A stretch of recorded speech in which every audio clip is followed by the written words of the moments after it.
네, 아름다운 찬양으로 하나님께 영광을 돌려주신 모든 우리 여 집사님들 30, 40, 50 집사님들께 너무나 깊은 감사를 드립니다. 이 자리에 서니까 정말 감회가 새롭습니다. 우리 성도님들 오늘 평안하십니까? 네, 행복한 안식일입니다. 네, 우리 아까 목사님이 말씀하신 대로 6월 둘째 주 안식일은 여성의 사역 안식일입니다. 그래서 오늘 제가 말씀을 준비해 보았습니다. 오늘 하나님의 말씀 예레미야 35장 1절로 10절 말씀을 읽어보도록 하겠습니다.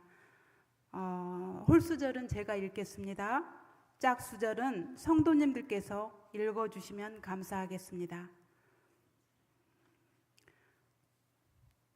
유다의 요시야 왕의 아들 여호야김 때에 여호와께로부터 말씀이 예레미야에게 임하여 이르시되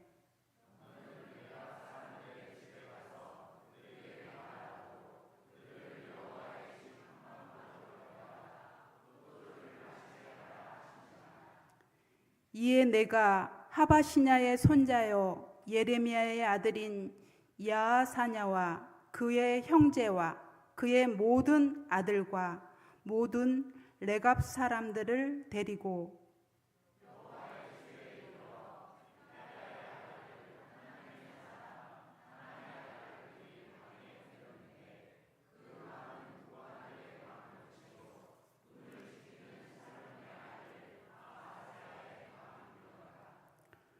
내가 레갑 사람들의 후손들 앞에 포도주가 가득한 종지와 술잔을 놓고 마시라 권하매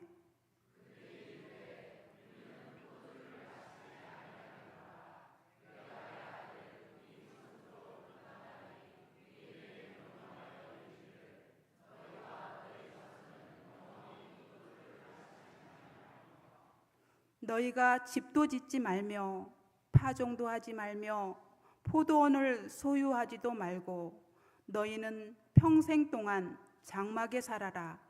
그리하면 너희가 머물러 사는 땅에서 너희 생명이 길리라 하였으므로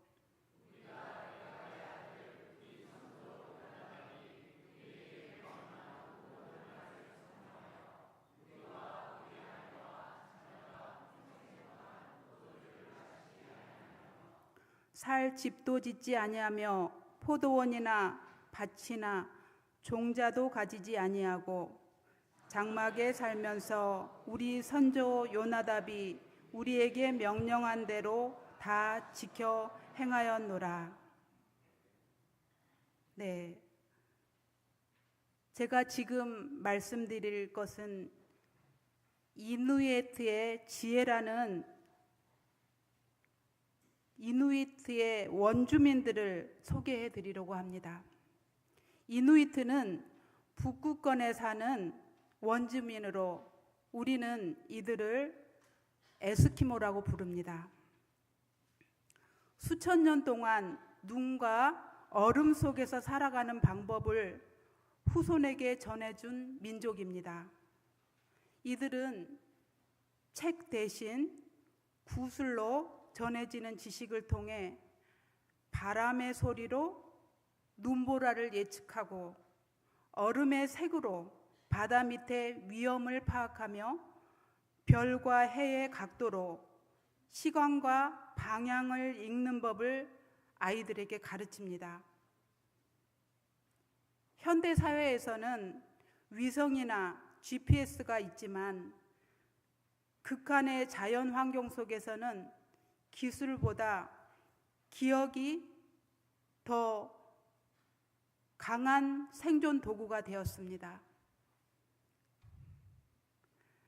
어느 날 한 젊은 이누이트 청년이 묻습니다. 왜 우리는 아직도 옛 방식을 배워야 하죠? 노인은 웃으면서 대답합니다. 기계는 멈추면 아무것도 아니지만 기억은 얼음 위에서도 살아남는다. 여러분 그렇습니까? 네. 이누이트는 오늘도 지혜라는 유산을 이어가며 기후변화와 세계화 속에서도 자기 정체성과 생존법을 잃지 않고 있습니다. 진정한 유산은 시간을 견디는 실용적 지혜입니다. 언어나 기술, 기억된 이야기 하나가 민족 전체의 생존을 결정짓는 자산이 될 수 있습니다. 전통은 과거에 머무는 것이 아니라 지속 가능한 삶의 방식으로 계승되어야 합니다. 혹시 성도님들의 가문이나 가정에는 이렇게 대대로 내려오는 유산이 있나요? 오늘 제가 드릴 말씀의 제목은 소중한 유산입니다. 오늘 저는 예레미야 선지자를 통해서 전해준 하나님의 말씀을 전해보도록 하겠습니다. 예레미야는 유다가 왕국으로 존재한 마지막 40년 동안 5 왕들, 요시야, 요아스, 여호야김, 여호야긴, 시드기야,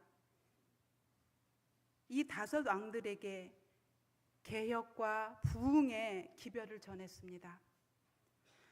나라가 망해가는 시대에 복음으로 나라를 지키기 위해 노력했던 선지자입니다. 선지자의 역할은 무엇일까요? 하나님의 말씀을 주신 그대로 전하는 것입니다.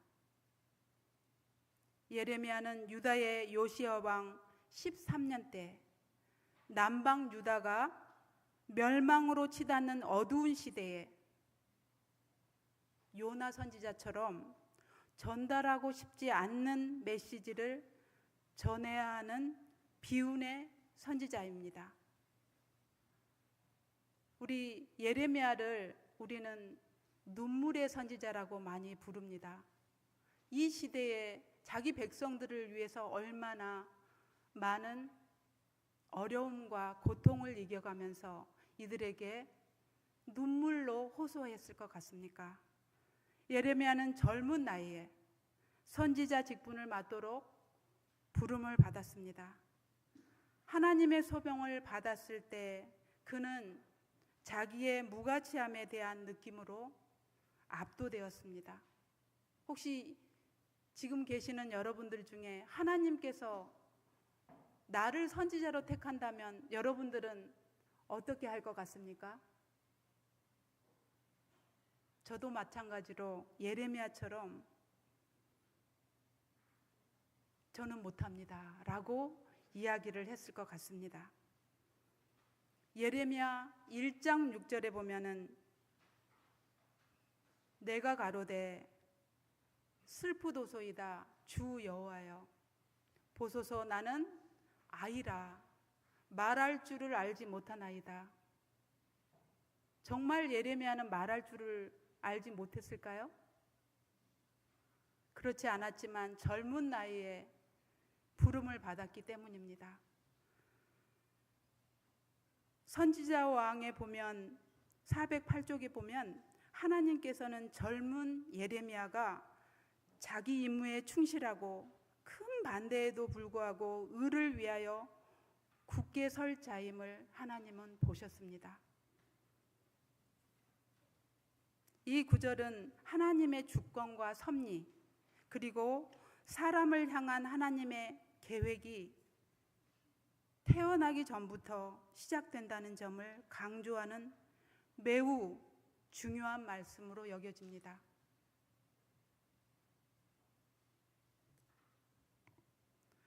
예레미야처럼 우리도 나 같은 사람이 하나님의 뜻을 이렇게 말씀하실 수 있지만 우리 하나님께서는 이미 여러분들에게도 선지자가 아닌 모든 성도님들의 각 개인의 뜻을 아시고 지금도 그 개인을 통해서 이루실 일을 준비하고 계십니다. 이 긴박한 시기에 우리 하나님께서는 젊은 예레미야를 하나님의 말씀을 전할 선지자로 택합니다. 예레미야 1장 6절로 10절에는 여호와께서 내게 이르시되 너는 아이라 말하지 말고 내가 너를 누구에게 보내든지 너는 가며 내가 내게 무엇을 명령하든지 너는 말할지니라. 너는 그들 때문에 두려워하지 말라. 내가 너와 함께하여 너를 구원하리라. 나 여호와의 말이니라 라고 하시고 여호와께서 그의 손을 내밀어 내 입에 대시며 여호와께서 내게 이르시되 보라 내가 내 말을 내 입에 두었노라. 하나님께서 친히 예레미야의 입을 만지셨다는 것은 그가 자기 말이 아니라 하나님의 말씀을 전하는 도구로 선택되었다는 것입니다. 예레미야에게 우리 하나님께서는 예레미야 5장 1절에 보면 너희는 예루살렘 거리로 빨리 왕래하며 그 넓은 거리에서 찾아보고 알라. 너희가 만일 공의를 행하며 진리를 구하는 자를 한 사람이라도 찾으면 내가 이 성을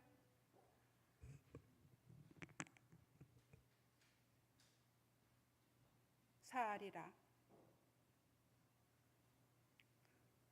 몇 명이라도 찾으면요? 한 사람이라도 찾으면 이 성을 멸망시키지 않겠다는 얘기입니다. 선지자 왕 423쪽에 이런 말씀이 있습니다. 여호야김 때에 예레미야 35장에 기록된 경험은 바벨론 군대가 예루살렘을 치러 오기 조금 전 예레미야의 봉사 초기에 생긴 일입니다. 예, 유다 백성들은 무슨 죄를 저질렀을까요? 예레미야 2장 13절을 보겠습니다.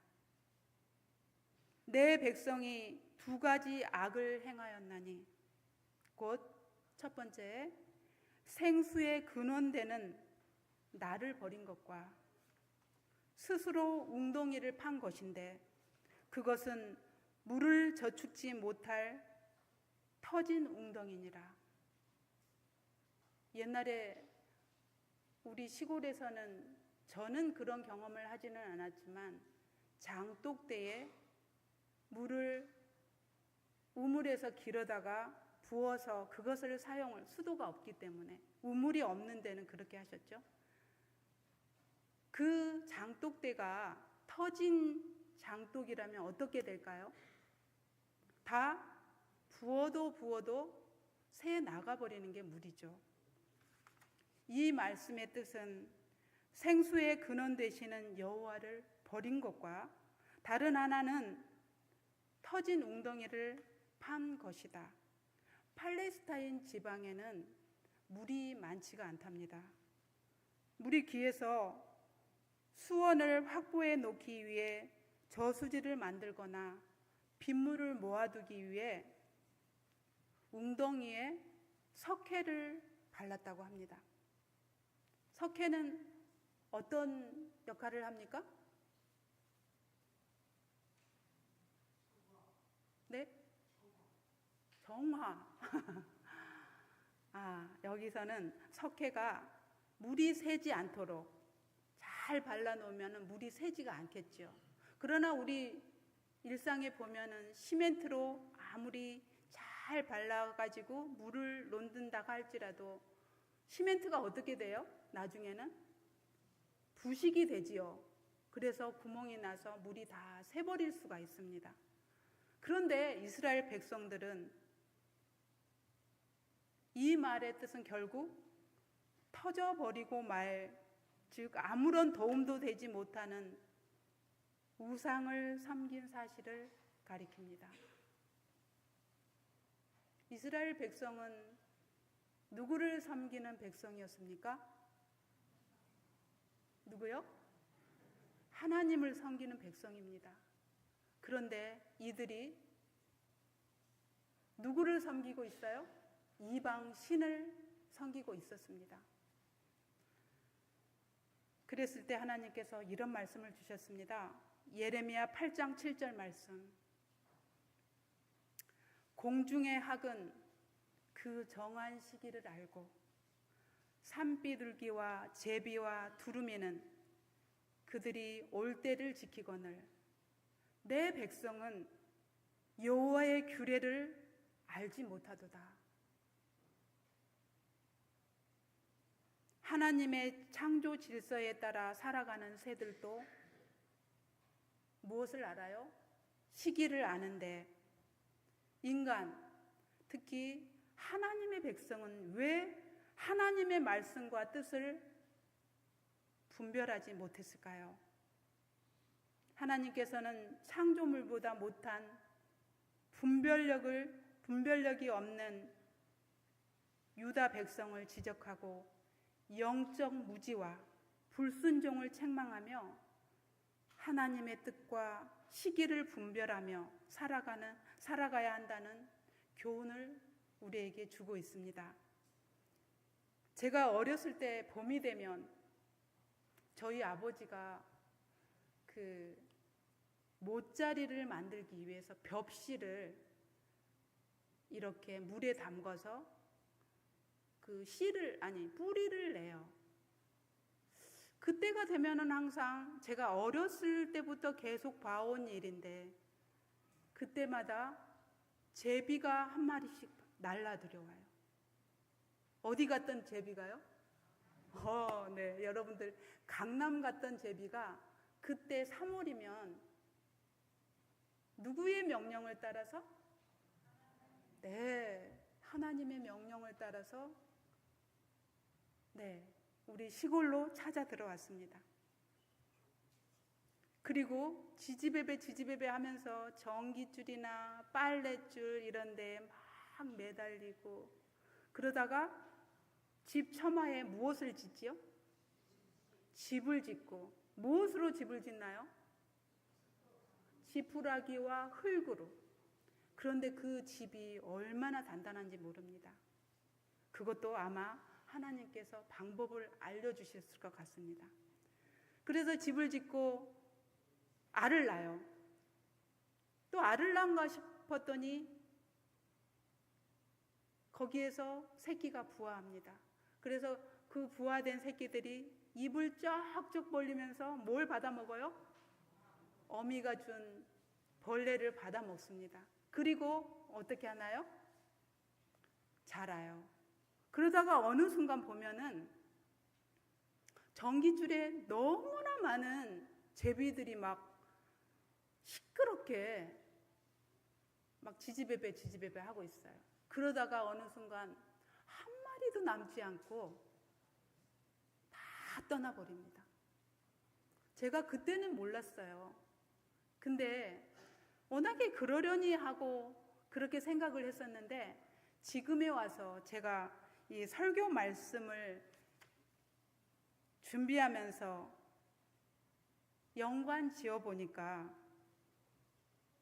그때 이 제비들은 하나님의 뜻에 따라서 이동하고 했구나 라는 생각이 들었습니다. 여러분 맞습니까? 네.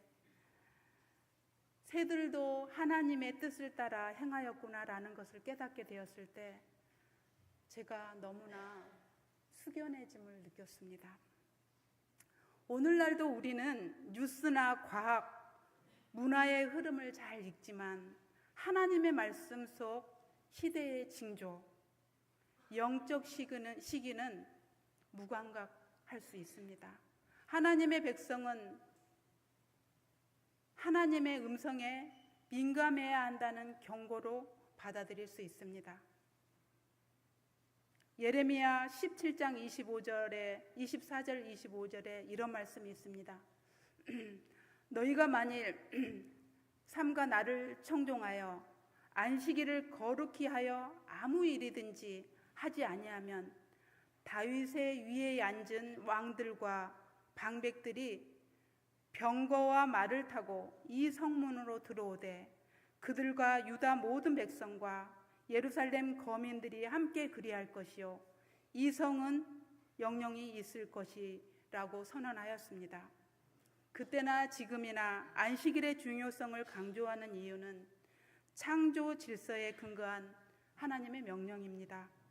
하나님께서 세상을 창조하신 후 일곱째 날에 안식하셨고 그 날을 복 주시고 거룩하게 하셨습니다. 이는 인간이 쉼을 필요로 하는 존재임을 하나님이 친히 보여주신 것입니다. 안식일은 하나님과의 관계를 회복하고 유지하는 시간입니다. 안식일은 단순한 휴식 이상의 의미가 있습니다. 세상의 일에서 벗어나 하나님과 교제하는 시간으로 영적 회복과 성장을 위한 날입니다. 또 안식일은 신뢰의 표현입니다. 안식일을 지킨다는 것은 내가 일하지 않아도 하나님이 공급하신다는 믿음의 표현입니다. 세상의 경쟁과 생산 중심 문화에서 멈춤은 곧 하나님을 신뢰하는 믿음의 실천입니다. 유다 백성들이 안식일은 일을 멈추고 하나님을 예배하는 날인데 이 백성들은 경제적 이익을 쫓아 그날에도 장사를 하고 농사를 짓는 일을 멈추지 않았습니다. 유다 백성들이 안식일에 포도주를 짜고 짐을 나르고 장사를 하는 것을 질책한 것입니다. 이는 하나님보다 돈을 우선시하는 탐욕의 표현이었습니다. 또 하나님의 백성들은 하나님의 말씀을 예레미야가 이렇게 전했는데도 고의로 무시를 했습니다. 오늘날도 우리는 시간과 에너지를 온전히 하나님께 드리는 예배와 쉼을 종종 무시합니다.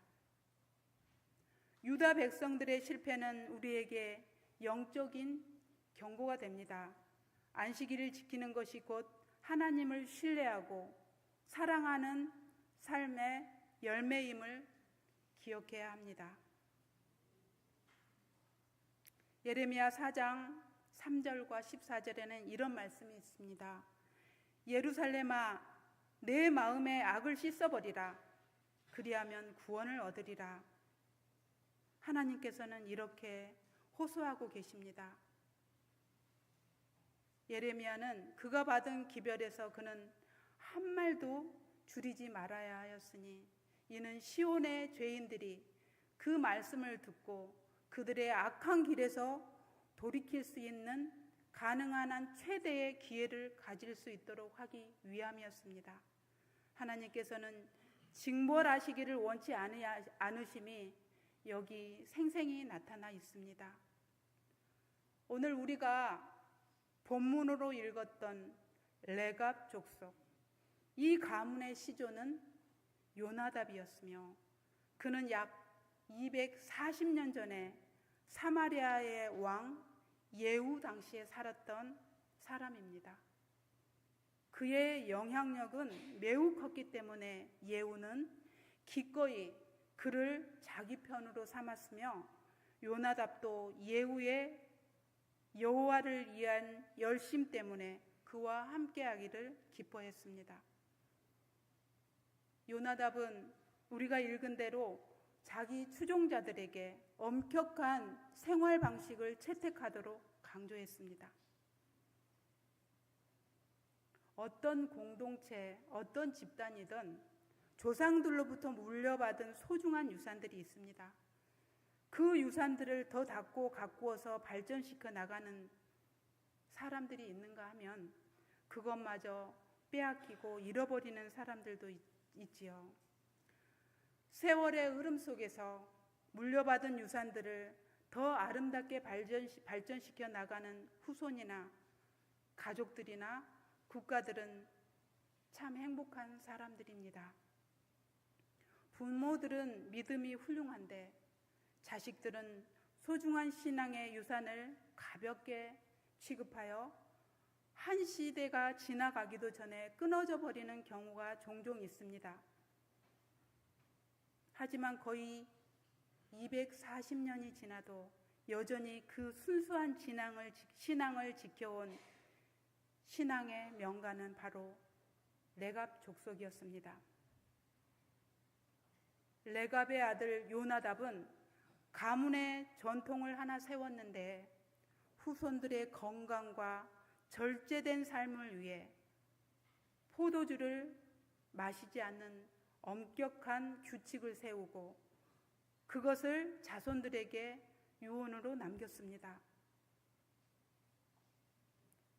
왜 하나님께서는 이 예레미야에게 갑자기 레갑 족속들을 모아서 한 방에 모아서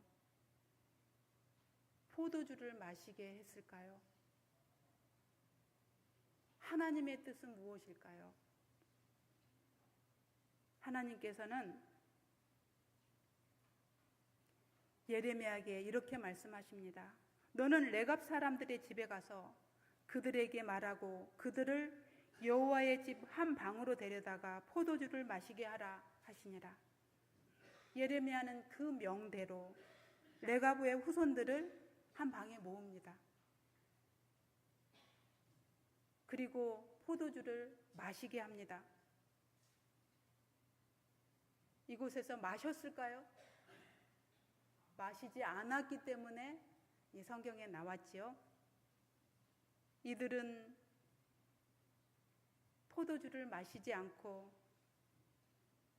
레갑의 아들 선조 요나답이 우리에게 명령한 대로 우리는 이르기를 너희와 너희 자손은 영원히 포도주를 마시지 말며 너희가 집도 짓지 말며 파종도 하지 말며 포도원을 소유하지도 말라고 했습니다. 그래서 하나님께서는 이 레갑 자손들을 영영이 살아남을 것이라고 말씀을 하셨습니다. 누구나 정착해서 안락한 삶을 추구할 때에 조상의 말씀을 순종하며 천막 생활을 하는 레갑 족속들은 천국을 향해 가는 모든 그리스도인의 가족들이 따라야 할 명가가 아니겠습니까? 저에겐 어린 시절 경험했던 너무나 소중한 유산이 있습니다. 저의 부모님의 이야기입니다. 저의 부모님은 초등학교도 다녀보지 못했던 분들입니다. 농사일을 하며 크게 부유하진 않았지만 열심히 가정을 이끄셨습니다. 지금 제가 여기에 서기까지 그리고 제가 인생을 살아오면서 생각해 보아도 너무나 감사한 일이었습니다. 저희 어머니 아버지는 6남매를 두셨습니다. 저는 그 중에 6째 막내입니다. 저희는 어려서 매일 아침이면 온 가족이 함께 찬미를 부르며 아침 예배를 드렸습니다. 지금 생각해 보면 저희 오빠들이 잠이 부족해서 짜증을 내고 했는데도 그 자리에 다 참석을 하게 했어요. 그래서 지금 그런 생각이 떠오르게 됩니다. 여러분에게 시 한 편을 읊어드리고 싶은데요. 저는 이 시를 참 좋아합니다. 장석주 시인의 대추 한 알. 저게 저절로 붉어질 리는 없다. 저 안에 태풍 몇 개, 저 안에 천둥 몇 개, 저 안에 벼락 몇 개, 저 안에 번개 몇 개가 들어있어서 붉게 익히는 것일 게다. 저게 혼자서 둥그러질 리는 없다. 저 안에 무설이 내리는 몇 밤, 저 안에 땡볕 두어 달, 저 안에 초승달 몇 날이 들어서서 둥글게 만드는 것일게다. 대추야, 너는 세상과 통하였구나. 네, 성도 여러분, 이처럼 대추 한 알도 그냥 생겨나지 않듯이 우리 가족의 신앙 또한 많은 노력들이 모여 익어갔습니다. 그리고 저희 가정에 뿌리 내린 문화도 되었지요. 문화라는 것은 하루아침에 이루어진 것이 아닙니다. 오랜 기간 동안 어떤 환경에 처한다 할지라도 변하지 않고 지켜져서 반복되어지는 것이지요. 영상 속 아이는 저의 손녀인데요. 제 딸의 신앙을 따라 저의 손녀도 늘 찬양하고 기도하며 하루를 보낸다고 합니다.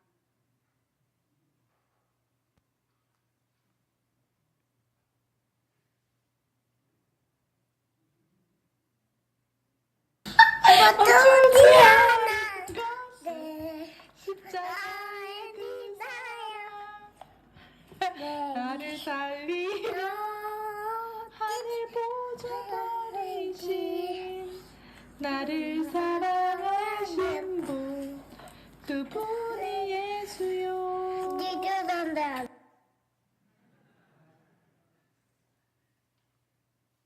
네, 여러분들도 자녀들을 키울 때에 기억절도 외우게 하고, 사실은 이 영상이 아닙니다. 잘못 올라온 것 같습니다. 여러분들도 제가 골로새서 1장 24절 25절을 여러분들께 읽어드리겠습니다. 나는 이제 너희를 위하여 받는 괴로움을 기뻐하고 그리스도의 남은 고난을 그의 몸된 교회를 위하여 내 육체에 채우노라. 내가 교회의 일꾼 된 것은 하나님이 너희를 위하여 내게 주신 직분을 따라 하나님의 말씀을 이루려 함이니라. 성경에는 한나, 룻, 마리아와 같은 여성들이 등장합니다. 우리 좀 전에 찬양을 해주신 모든 분들, 아까 찬양 연습을 하면서 보니까요, 우리 하나님께서 얼마나 기뻐하실지 상상이 갔습니다. 제가 그것을 보면서 나도 찬양을 열심히 최선을 다해서 우리 하나님을 기뻐해야 하겠구나 라고 생각을 해보았습니다. 성도님들께서 너무나 잘 아시는 룻은 시어머니 나오미를 따라 믿음의 길을 선택했고 예수님의 계보에 오르게 됩니다.